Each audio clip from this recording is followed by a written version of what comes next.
Good morning students. Degree 3 मैं यहाँ पे आप लोगों से आज फिर वाटसन के बारे में बात करना चाह रही हूँ। वाटसोनियन बिहेवियरिज्म में किन किन चीज़ों का पालन किया गया। देखिए, मार्क्स एंड हेलिक्स एक क्रिटिक हैं। हिस्ट्री ऑफ साइकोलॉजी में उन्होंने बहुत वर्क किया और डिफरेंट स्कूल्स ऑफ साइकोलॉजी जो एंशिएंट साइकोलॉजी के विरोध में ही कहीं ना कहीं खड़े हुए किसी न किसी पॉइंट पर। आज हम पहले एंशिएंट साइकोलॉजी के 6 जो पॉइंट्स हैं उनको आपके इस वीडियो में डाल देते हैं। 6 पॉइंट्स जो है उनको हम लोग डालते हैं कि क्या क्या उन्होंने माना। अगर वो हमको प्राप्त हो जाता है अभी तो हम इस पर बात करेंगे। एंशिएंट साइकोलॉजी का कैरेक्टरिस्टिक्स क्या था, उन्होंने किन किन बातों को माना था। कैरेक्टरिस्टिक्स उसका था कि एसोसिएशनिस्टिक, पहला एटोमिस्टिक, अणुवाद इसको कहते हैं, एसोसिएशनिक सहचारवाद, और मेंटलिस्टिक, मानसिक तत्वों का, मानसिक अनुभवों का करना, अध्ययन करना। चौथा है एनालिटिकल, जिसका हम एनालिसिस कर सकें। पांचवा है सेंसेशनिस्टिक, जिसको हम सेंसेशन के आधार पर, उन्होंने कहा था कि छोटे छोटे सेंसेशंस मिलके ही व्यवहार करते हैं। तो सेंसेशनिस्टिक एक मेरे दिमाग से यहाँ पे स्लिप कर रहा है। मेंटलिस्टिक तो मैंने बोल दिया, और उनका जो जो पॉइंट्स है,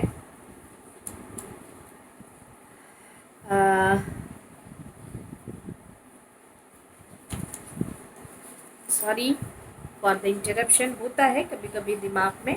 और सेंसेशनिस्टिक, हाँ यस, स्ट्रक्चरलिस्टिक, जो संरचनावाद, जिस पर टिचनर ने उसका नाम भी संरचनावाद रखा। तो आप इसको मिला लीजिए, ये 7 पॉइंट्स हैं जो एंशिएंट साइकोलॉजिस्ट का कैरेक्टरिस्टिक्स है।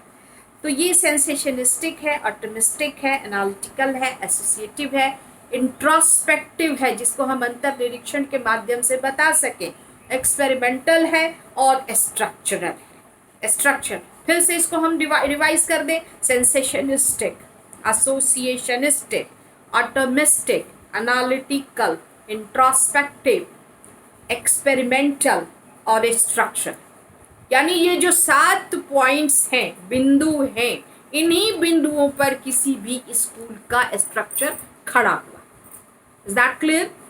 और कोई ना कोई स्कूल, जैसे किसी एक पॉइंट पर, किसी 2 पॉइंट पर, किसी 3 पॉइंट पर, लेकिन उन्हीं के एंशिएंट साइकोलॉजी के विरोध में ही, उसके जो स्पष्ट बिंदु हैं उसके विरोध में ही खड़ा हुआ। ये बात आप स्पष्ट रखिएगा। मैं स्ट्रक्चरलिज्म पर भी एक छोटा सा क्लास आप लोगों को प्रोवाइड करूंगी।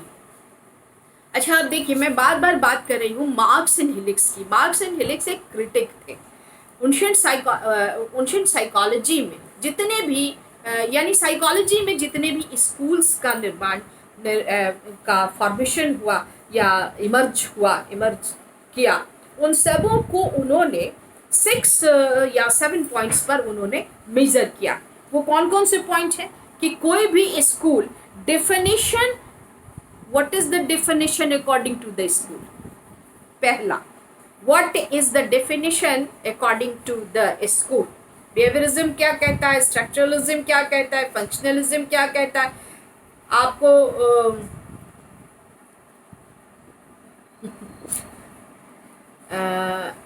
परसेप्शन वाले जो लोग हैं, जो ओके, बाद में बात करें इस पर।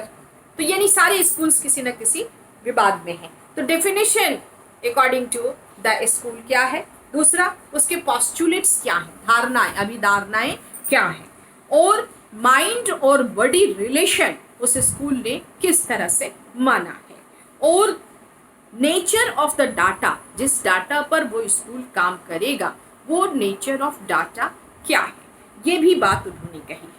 और 2 प्रिंसिपल्स ऑफ कनेक्शन एंड क्या है, क्या प्रिंसिपल ऑफ कनेक्शन, दो व्यवहार आपस में मिलते कैसे हैं और किस तरह हमारा अनुभव और व्यवहार आगे बढ़ता है। यानी स्टिमुलस एंड रिस्पॉन्स के बीच की जो प्रक्रिया है उसको भी उन्होंने स्पष्ट करने की कोशिश की है कि प्रत्येक स्कूल किस तरह से मानता है। और नेचर ऑफ डाटा पर भी कि कैसे डाटा पर काम करेंगे हम, ऑब्जर्वेशनल होगा या इंट्रोस्पेक्टिव डाटा होगा या एक्सपेरिमेंटल डाटा होगा, किस तरह के डाटा पर, ऑब्जेक्टिव ऑब्जर्वेशन मेथड होगा, किस डाटा पर हम काम करेंगे ये चीज़।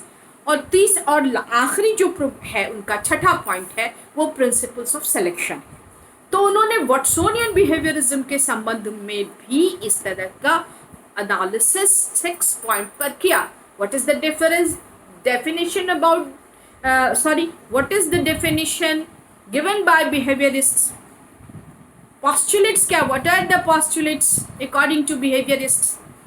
Mind and body relation according to the behaviorists, nature of data according to the behaviorists, principles of connection according to the behaviorists, and according to the behaviorist principle of selection, what they approved, what are the approved, what method is approved by behaviorism या वॉटसोनियन behaviorism या behaviorists जो है उनको किया जाएगा। तो यहाँ पर हम माइंड बॉडी रिलेशन को सबसे पहले देखना चाहते हैं। सबसे पहले माइंड एंड बॉडी रिलेशन को हम लोग देखेंगे। तो उनके देखिए माइंड एंड बॉडी रिलेशन को, ये चीज़ जो है ये बहुत पहले दर्शन शास्त्रियों की तरफ से आ रही थी कि माइंड एंड बॉडी रिलेशन कैसा होना चाहिए। कोई भी एक जीवित व्यक्ति के बीच मस्तिष्क का और बॉडी का क्या संबंध है जो यहाँ मेडुला से जुड़ता है। तो बॉडी कैसे काम करती है, तो इसमें बहुत सारे 3 एस्पेक्ट्स ऑफ बिहेवियरिज्म, 3 तरह के एस्पेक्ट्स। एक तो मेटाफिजिकल और रेडिकल बिहेवियरिज्म। यहाँ पे mind and body relation in behaviourism में हम सबसे पहले ये देखेंगे कि कैसा एस्पेक्ट है बिहेवियरिज्म का। तो सबसे पहले 3 एस्पेक्ट्स ऑफ बिहेवियरिज्म, मेटाफिजिकल और रेडिकल बिहेवियरिज्म। रेडिकल यानी बहुत स्टिफ। दूसरा मेथोडोलॉजिकल बिहेवियरिज्म, विधिगत व्यवहारवाद जिसको कहते हैं। पहला मेटाफिजिकल यानी तत्वात्मक व्यवहारवाद और कॉन्सेप्चुअल बिहेवियरिज्म यानी प्रत्यात्मक व्यवहारवाद। ये 3 कॉन्सेप्ट्स जो हैं बिहेवियरिज्म के साथ चलने लगे। Mind and body relation metaphysical behaviourism का विषय है। मेटाफिजिकल बिहेवियरिज्म का, तत्वात्मक व्यवहारवाद का विषय है। तो रिलेशन मेटाफिजिकल बिहेवियरिज्म का विषय बनता है। तो यहाँ पे अब आप थोड़ा सा हम लोग पीछे जाएं एसोसिएशनिस्ट के बारे में, दर्शन शास्त्रियों के बारे में। तो 2 तरह की चीज़ें, एक है मोनिज्म यानी एकवाद, किसी एक विचार को लेके चलेंगे, और दूसरा डुअलिज्म। अब डुअलिज्म के भी 2 पक्ष हैं, interactionism and parallelism.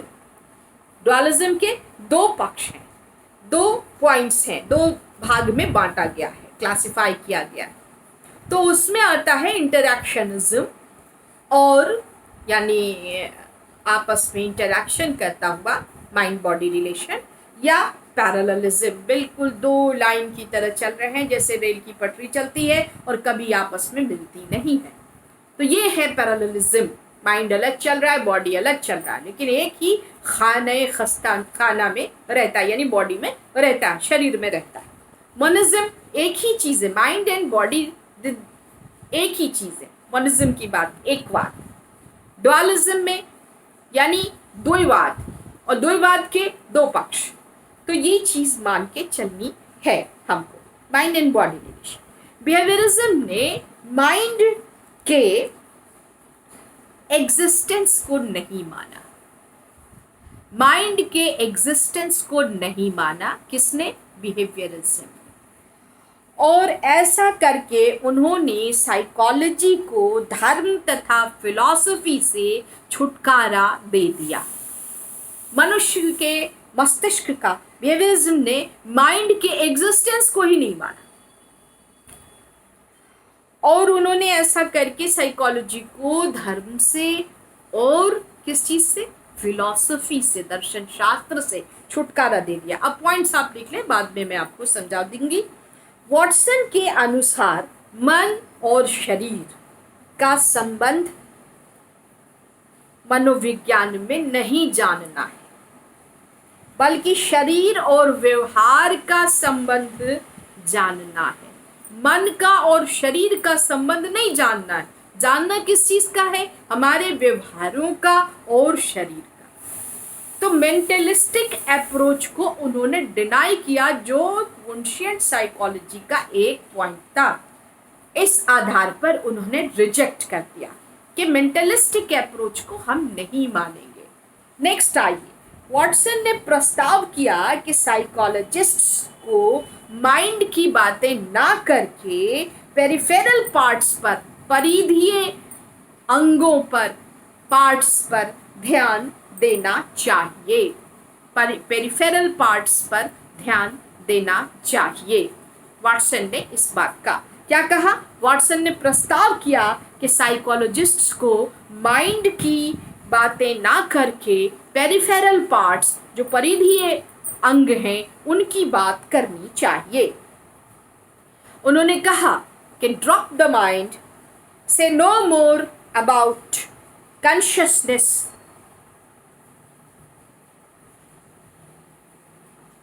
Seize introspection, eliminate mentalistic concept, stop speculating on what goes on in the brain। इसको फिर से एक बार दोहराते हैं। ड्रॉप द माइंड यानी मस्तिष्क को छोड़ दीजिए। से नो मोर अबाउट कॉन्शियसनेस यानी चेतना के बारे में ज्यादा बातें नहीं कीजिए, अब बात नहीं कीजिए, नो मोर, अब बात नहीं होगी। सीज इंट्रोस्पेक्टिव यानी इंट्रोस्पेक्टिव मेथड को सीज कर दीजिए, उसको हटा दीजिए। एलिमिनेट मेंटलिस्टिक कंपोनेंट्स यानी मानसिक मनोवादी जो तत्व हैं उनको आप अलग कर दीजिए।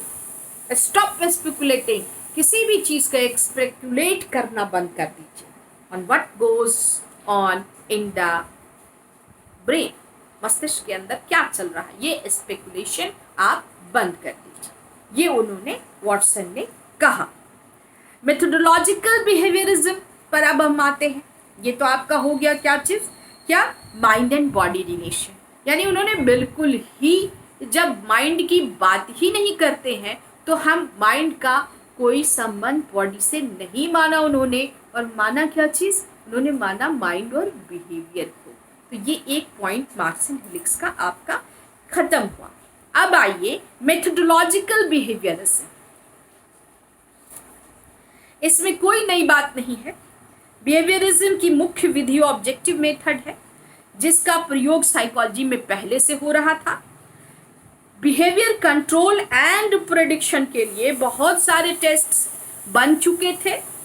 वॉटसन ने इन टेस्ट्स एंड मेथड्स को पूरी मान्यता दी तथा इनमें प्रयोग होने वाले मेंटलिस्टिक एलिमेंट्स को निकाल फेंकने का प्रयास किया। मेंटलिस्टिक, वो पहले इसी पर उनका उनसे विवाद भी था। मेंटलिस्टिक एलिमेंट्स को निकाल फेंकने का प्रयास किया, और वॉटसन ने इंट्रोस्पेक्शन को वर्बल रिपोर्ट का नाम देकर जब अपने विज्ञान में समेट लिया तो उनके मेथोडोलॉजिकल बिहेवियरिज्म का महत्व ही समाप्त हो गया। उन्होंने वर्बल रिपोर्ट कहा, ये वही चीज थी जो इंट्रोस्पेक्शन में आ रहा था, लेकिन उन्होंने उस चीज को वहां पे माना नहीं। ठीक है, तो ये था बिहेवियरिज्म का मेथोडोलॉजिकल। वीडियो बहुत लंबा हो रहा है, 14 मिनट 32 सेकंड हो चुके हैं, तो हम इसको अब आगे नहीं बढ़ाएंगे, हम यहाँ पे इसको ख़त्म करते हैं।